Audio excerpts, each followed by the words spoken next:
What is up, Scream Team? Zach Cherry here, and now that the new Scream movie is out and we know which characters died, survived, and turned out to be the killer, I'm gonna go ahead and react to my own personal predictions that I made in a video a few weeks ago. Obviously, a huge spoiler warning is in effect if you have not yet seen the movie, but other than that, make sure you're subscribed to the channel with those bell notifications turned on, toss this video a thumbs up, and let me know in the comments down below how well you did in your Scream 5 predictions. Let's get into it. So I'm gonna start off with the OG characters here, Sydney in particular, and I'm gonna say that she's gonna survive this movie. And the reason why I think she's going to survive is because I think that it would be a mistake to kill off Sydney. I think that her role here is going to be very much akin to Nancy coming back in Nightmare 3, where she's kind of the mentor to this new crew of characters. And of course, you know, spoilers for Nightmare 3, I guess, but you know, that didn't really work out so well for her in the end. And I know that Wes Craven regretted that. And I think that just in terms of these new directors respecting Wes Craven, that's not going to be something that they're going to do with Sydney Prescott. So I feel like she's safe here. Okay.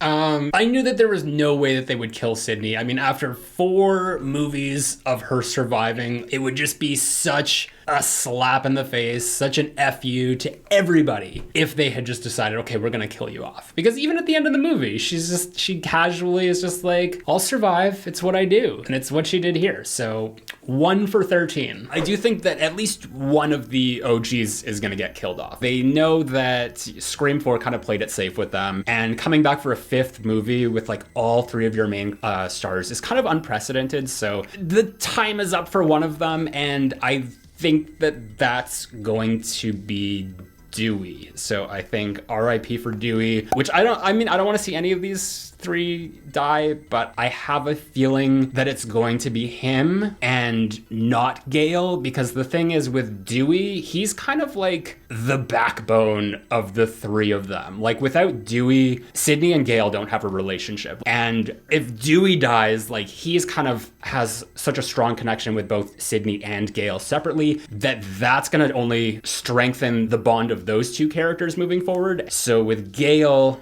I'm going to say that she survives as well. Okay, so I totally called those 2. And I think that I was pretty accurate in what I said, because I thought that if it was going to be anyone who died, it would be him, just because his death would have a greater effect on both of those characters separately and bring them together to be closer in the end. And that's exactly what happened. We saw exactly just that. So who knows their Scream? Let's move on to Vince here, just because he's right there. I'm gonna say red herring. I don't know anything about this character really. I just kind of, from his look, I think that he's gonna be one of those people who's just like, oh, he could be the killer. You know, but just like the suspicious type, like I guess like the Trevors of the Scream 4 and Detective Kincaid in Scream 3. Just thinking of people who like just look shady, but turn out to be nothing. Okay, so just in terms of Kyle Gallner being in the movie, like he was severely underused. Like it makes sense now why he didn't have his own poster, because he was barely a presence in there. I don't think that we really got more than 2 lines out of him and like a scene and a half. So red herring, I mean, you could technically say anyone in this movie was a red herring, but for him, I just feel like there was, like he was used so little. I think that it would have been more appropriate to put him in the RIP category. So I'm gonna say that I'm 3 for 4 here, because that was not a correct prediction. You know, just for fun, let's check out some of the comments on this video. Nightcrawler says, the poster titled "The Killer is on this poster" is also a red herring. It's none of them, because you can see the killer as Ghostface on the poster. Be that as it may, Nightcrawler, I don't think that they would go through this huge marketing campaign of having every cast member holding up a Ghostface mask to just reveal that it was none of them, and they fooled us because of semantics on a poster. But I mean, good catch, that is totally a valid point. Eric Corley says, still think Vince is Billy's son, and he's one of the killers, and Richie is Stu's brother. Funny enough, Eric, you were pretty close with those. I mean, other than just switching it from Billy to Stu and Vince being his nephew rather than his son, and then Sam being Billy's daughter, Liv. Liv. I'm gonna say R.I.P. She's not making the sequel. She's like the Tatum character or like the Olivia character in this movie. Okay, so called that one, 4 for 5 here. And I mean, I I didn't really expect her to be anything else other than just someone who gets killed. And, you know, we didn't really get a whole lot from this character, so I think that just like putting her in RIP was exactly where she turned up. Because I wouldn't even classify her as a red herring, despite that scene at the beginning where she stays around in the park when everyone else leaves. It's never really addressed later on, and nobody ever really is suspicious of her. In fact, Mindy goes out of her way to say that Liv isn't the killer because she's too boring. Keith Asha Branner says, Liv 100% is a killer. I knew that 3 months ago, but she is not the main killer. Sounds dumb, I know, but I'm going off of what I was told at a horror convention. No actor told me, but someone whose friend worked on the movie. Well, Keith, you know what? You were duped. Let that be a lesson to not trust what strangers tell you at horror conventions. I think that this movie is going to really push an angle of making us think that it's going to be two female killers, because that's something that hasn't been done. We've seen the two male killers, we've seen male-female killer combinations, we've seen the one male killer. Having said that though, I'm going to say that Amber, is that her? Amber, yeah.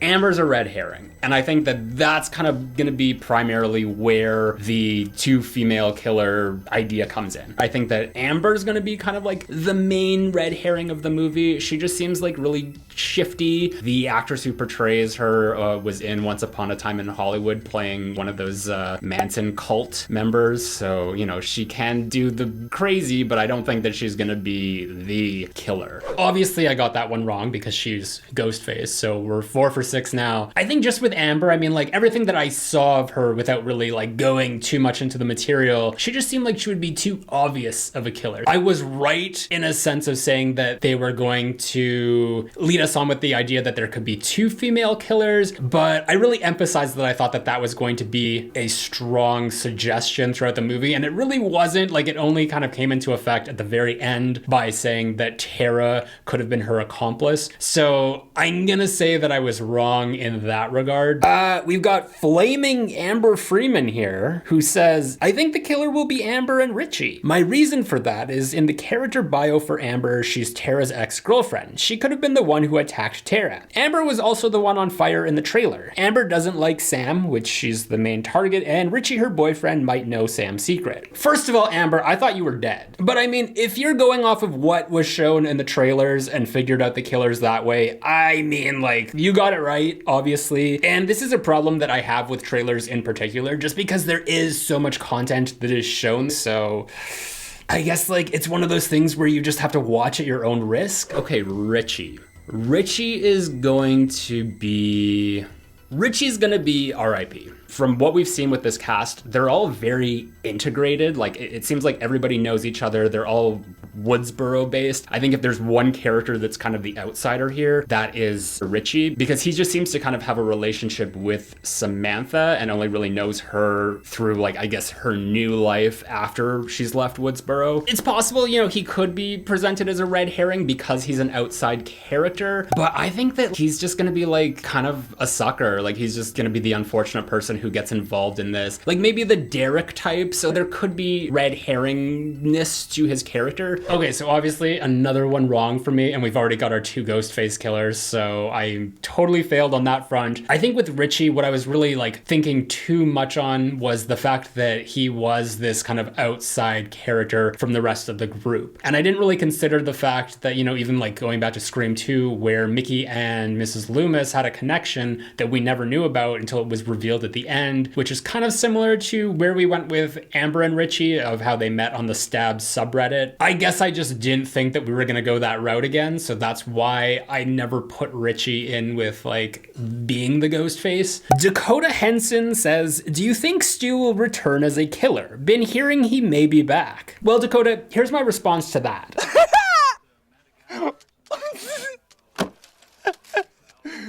No, I don't at all. No. All right, I'm gonna give you one of the killers, because I think that there's two, and I don't want to like string you along too long. So I think that Wes is going to be one of the killers. I guess I'll get more into it when I put the other person who I think the killer is going to be. But from everything that it sounds like, you know, he's kind of being set up as like the new Randy, being the one that's like the cautious one of the group. So I'm kind of leaning towards it's going to be like the person who you least suspect. Okay. My read on Wes was completely off. And again, like this is probably where I failed by not, you know, watching promotional material or anything, because I didn't know anything about him. I think my read of him, you know, even being the Randy type character was completely off because, you know, I don't think that he was really that either. He was kind of like his own original character. I can't really, you know, place where we would have seen him before, like just compared to a character in an earlier installment. So it was probably just that blank slate mentality as to why I thought that he could be the killer. But at the same time, even though he belongs in RIP, I feel like we didn't really get a whole lot of time to know Wes. So it was kind of a surprise for me to see him getting killed off so soon, because I definitely expected there to be more from him. But all I could think about, like on my first watch of the movie during his death scene, was, oh crap, I like completely failed on my killer predictions. CJ Emmett says, would be cool to see your react to this now that the movie is out. Well, this is very meta. Callum Fletcher says, LMAO,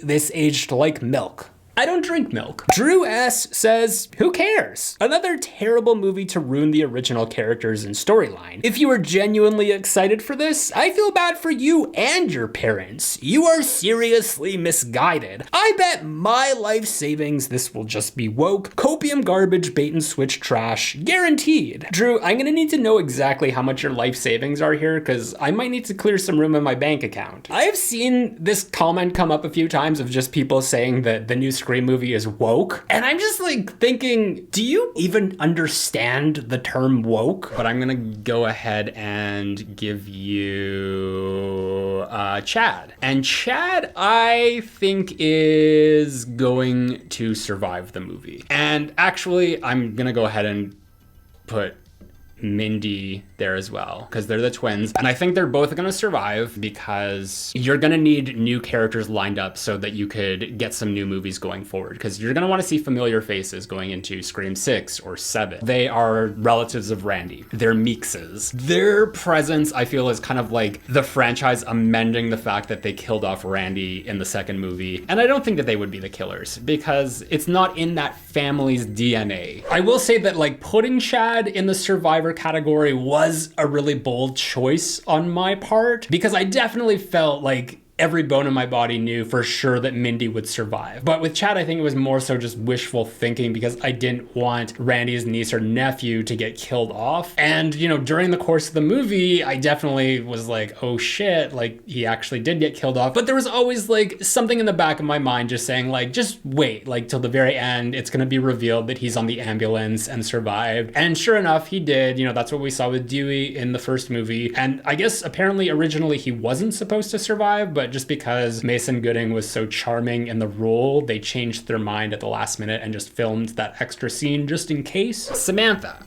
Samantha's gonna survive. Samantha's the main character. Samantha is the new Sydney Prescott moving forward. And I don't see them doing like another Jill thing here. That would just feel really played out. There's a chance that maybe that could be a twist and she could die, and you know, we didn't see it coming. I'm leaning more towards, you know, the idea that, you know, we're setting up this new character. We're gonna wanna keep going with her. So I'm banking on her survivability.